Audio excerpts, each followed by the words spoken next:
Now, the Israelites have been in the desert for almost 40 years, even more than we've been in the period of lockdown.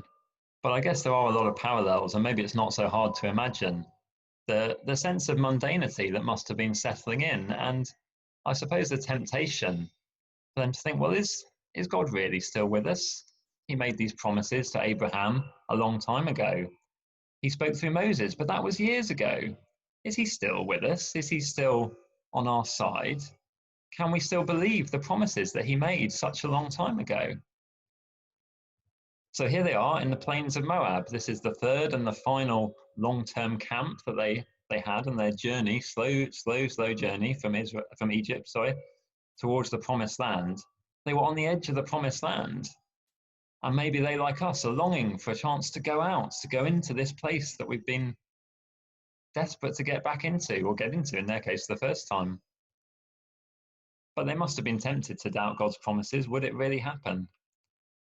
And so interestingly in the story, as this potentially is what's going on in the camp, we're then transported up into the hills for a story that's quite removed from their experience, involving, unfortunately, two characters who have very similar names. So we'll try and unpack them a bit. We have Balak and we have Balaam. I think later went on and founded a small community in South London, but we don't have time to focus on that right now. We're going to look at those two characters. We're going to have a little sidetrack in a bit of a donkey interlude that we didn't read today, but I would encourage you to read it. And then we're going to think about the third and what I would say is the main character in this story. So let's start with Balak. So this is the king of Moab, and he is concerned when best part of 500,000 Israelites move in and start camping outside his province. He's just seen them wipe out the Amorites in the previous chapter, in chapter 21. That's what's happened just before this episode. And he's afraid. And he's also a little bit shrewd, I guess, because he realizes that he doesn't have the physical strength or the military might to beat them. So he thinks, okay, well, what I need is a publicity campaign. I'm going to run what we might call a smear campaign. He's going to try and get a bit of bad publicity, a few curses, undermine their confidence, maybe a bit of trolling on Twitter. He can get the social media activated. The Israelites will lose heart and they'll withdraw. Now, I guess we know just as well today as they did back then that words have power. Words can build up, they can also destroy. And we see this right through the Old Testament and the New Testament, that words can have power to bless and to curse. Remember, Jesus curses a fig tree and immediately it withers. But Balak is used to an environment of many gods, many local deities, and so he thinks that he can buy God's favor.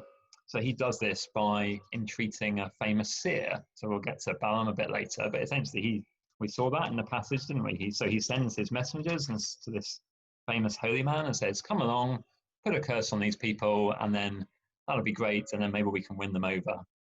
And he thinks that if he offers extravagant sacrifices, so notice he offers 7 bulls and 7 rams, so the very best animals in his entire flock. He offers those, so like the top notch, the most luxurious sacrifice that he could give, because, you've got to spend a bit to get a bit, You're going to get the best curses, you've got to spend the most money. Notice as well that he's not easily perturbed. So when he is rebuffed by Balaam the first time, he sends back more princes, more numerous, more distinguished. I don't know how the first princes felt at that point, but they were probably a bit miffed. But so he doesn't give up easily. And I guess that's the kind of world that he was in. It's a world that if you don't succeed, you try again. Because all these gods, they're kind of fickle, they're kind of in equal opposition against each other, they're all bubbling along together, and maybe if you put out a bit more here, you can get this god's favor, and then maybe next year you could get another god's favor. It's all about your interaction with them. They're not far away, they're potentially able to be influenced by you. Notice again, so after the second passages, and he's slightly shocked when he asks Balaam to curse Israel, and then he blesses them, he says, well, that didn't work the first time. Maybe it was the lighting, maybe the wind was in the wrong direction, so let's try again. And so he tries 3 times, and 3 times Balaam blesses Israel more and more amazingly. So actually, we're going to look at the ass later, but we will learn that there are many fools in this story, and Balak is one of them. He thinks he can buy God's favor. He thinks that truth is relative, that it's easy to manipulate. But actually, what we learn through his experience is that there are absolutes, that there are some things which cannot be moved, which cannot be twisted and distorted and undermined. So now let's think a bit about Balaam, the other main human character in the story. So he is a celebrity seer. He's a big man in the area. And I was fascinated to discover, so in 1967, just in an excavation in Jordan, this fragment that you can see on the right-hand side of your screens was found from about 800 BC. So it's a few hundred years later, but still it's a kind of part of the archaeological evidence. And it talks about Balaam of Beor, a divine seer. So it's a good reminder to us, isn't it, that this is not just a story, this is history. This really happened. This was a real man who was well known in the area. And you might be thinking when we're looking at this story, oh, well, maybe he was a good guy. You know, he seems to do the right thing. He says, well, I can only say what the Lord speaks to me. He says that many times. He appears to wait on a message from the Lord. He appears to deliver them faithfully. And the refrain that comes out all the way through this passage is repeated in chapter 23, verse 12. Must I not speak what the Lord puts into my mouth? And so as a reader, this is the refrain that we come back to again and again and again. Balaam is only able to speak what God tells him. But is he really such a good guy? Well, we do get some hints that actually he's quite the opposite. And remember, it would have been incredibly shocking for the Israelites to imagine that a pagan, that a Gentile could ever speak on behalf of the Lord. This man practiced divination, so he would cut open animals and maybe tea leaves, if he had any tea leaves, all sorts of weird and wonderful ways to try and predict the future, to try and predict what would happen. All the sorts of things which are explicitly forbidden in the book of Leviticus as being wicked and evil. And notice there's a few subtle hints in the narration. So he says, oh, well, I can only speak what the Lord tells me. I'm a very important man. I can speak on behalf of any God. But when the narrator talks about God speaking back to him, he uses a different word. He says, God came to Balaam. The Lord speaks to Moses, but God came to Balaam. And Balaam doesn't give prophecies, he gives oracles. So maybe it's not all as clear as we might first think. And I think the donkey also gives us some interesting information about the character of Balaam. So we're not going to read the story, but essentially, while Balaam is on the way to see Balak,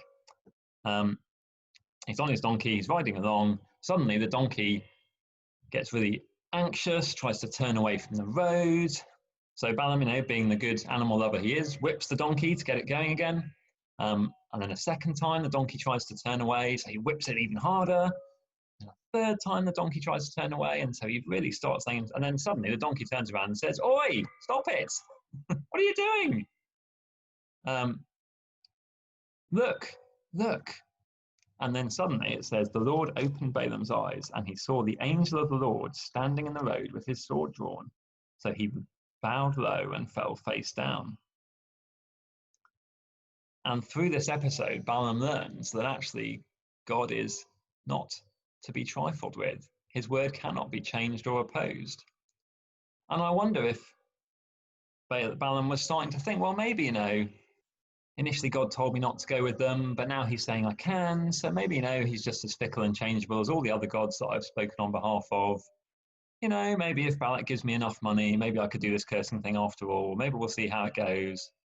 But through this episode with the donkey, he is absolutely put in his place. And it might seem like a comical story. This is a picture from Shrek, kind of comedy where there's a talking donkey. Like, donkeys are funny animals. But I think that's kind of the point. You see, on the one hand, we have this grand vizier, this master soothsayer, celebrity, speaks on behalf of all these great deities, and yet he's completely blind to what's going on right in front of his face. He can't see the spiritual reality. He can't interpret the actions of an animal, which was kind of his job. He is completely impotent. And yet a donkey, who is still considered to be a slightly laughable and foolish creature, speaks and acts with wisdom. So Balaam is humbled, and he goes to the meeting with Balak entirely convinced that he really can only speak what the Lord tells him. Now, you might think this is a bit fantastical, the idea of God speaking through a donkey, but I'd like to suggest that this isn't the greatest miracle.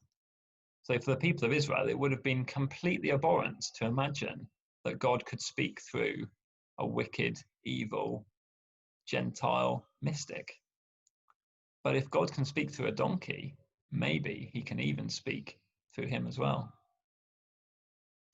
So let's turn to the final character, and the character who I feel actually this story is all about.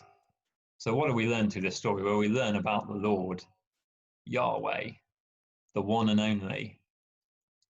And through Balaam's oracles, God tells us about his relationship with Israel, but he also tells us a great deal about himself. Look at those verses from the first oracle that we had read to us.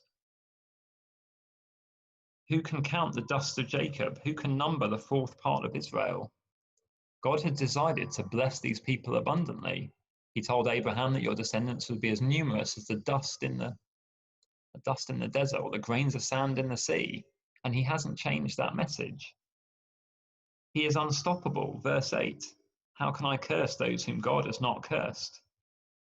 And let me read some words from the second oracle as well. And I would encourage you to read the third one when you have time. So Rosie read the first bit. God is not a man that he should lie, nor a son of man that he should change his mind. Does he not speak? Does he speak and then not act? Does he promise and then not fulfill? I have received a command to bless. He has blessed and I cannot change it. He is unstoppable. No misfortune, so this is verse 21 of chapter 23. No misfortune is seen in Jacob, no misery is observed in Israel. The Lord their God is with them. The shout of their king is among them. God brought them out of Egypt. They had the strength of a wild ox. There is no sorcery against Jacob, no divination against Israel. It will now be said of Jacob and of Israel, see what God has done. You see, God is unstoppable. He is consistent. He is also imminent. Look in verse 21. The Lord their God is with them, and he blesses them abundantly. The blessings that he made to Abraham are the same blessings that he is carrying out now. So what can we learn from this strange episode up in the hills in Numbers? Well, it is, as Rosie told us earlier, the people in the tents of Israel, they had no idea that this was going on. They were in their tents, going about their daily lives, maybe wondering if God was still going to keep his promises. And yet up in the hills, a supernatural battle was going on. I mean, actually, it wasn't really a battle. There was no contest. But God was carrying out his promises. And he can be trusted to do so. It made me think immediately of that line that we're going to sing in the next song. Even when I don't see it, you're working. Even when I don't feel it, you're working. Waymaker, promise keeper. That is who you are. And if that is their God, that is our God. He is the same yesterday, today, and forever. And if we're losing hearts, if we're feeling anxious that God has maybe forgotten us or given up on his promises, then let us remember now that he never stops working. Even when I don't see it, you're working. Even when I don't feel it, you're working. Because God is the same. And he is our God, yesterday, today, and forever. Amen.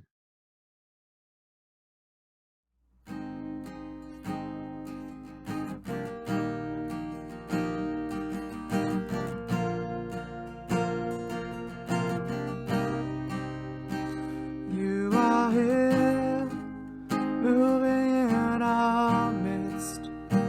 I worship you. I worship you. You are here, working in this place. I worship you. I worship you. You are here,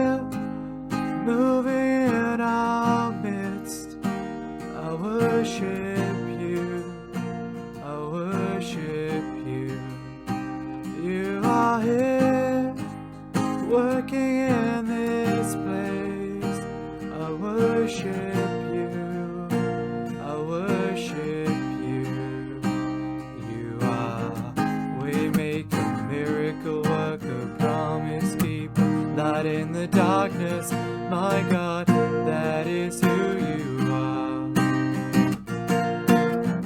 Waymaker, miracle worker, promise keeper, light in the darkness. My God, that is who you are.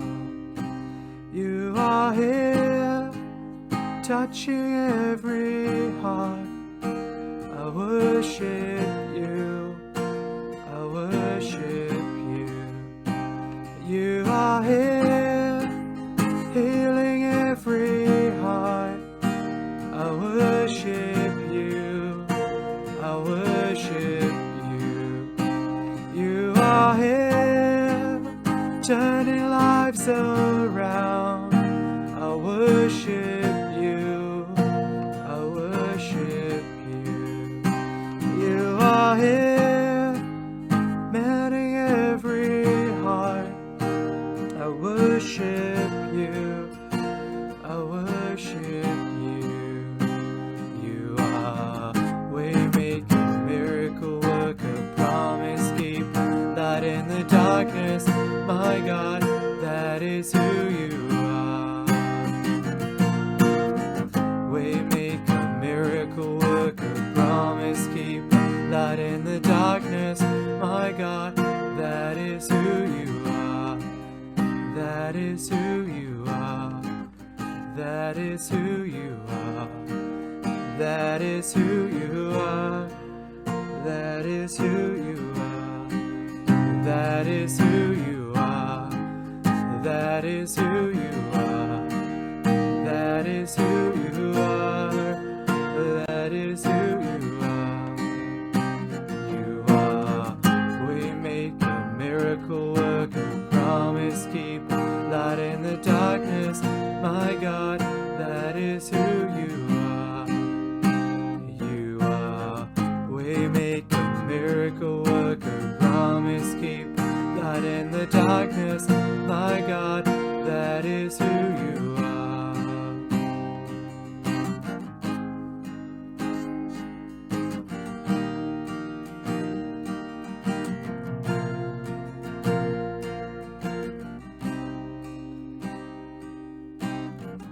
Even when I don't see it, you're working. Even when I don't feel it, you're working. You never stop working. You never stop working. Even when I don't see it, you're working. Even when I don't feel it, you're working. You never stop working. You never stop working.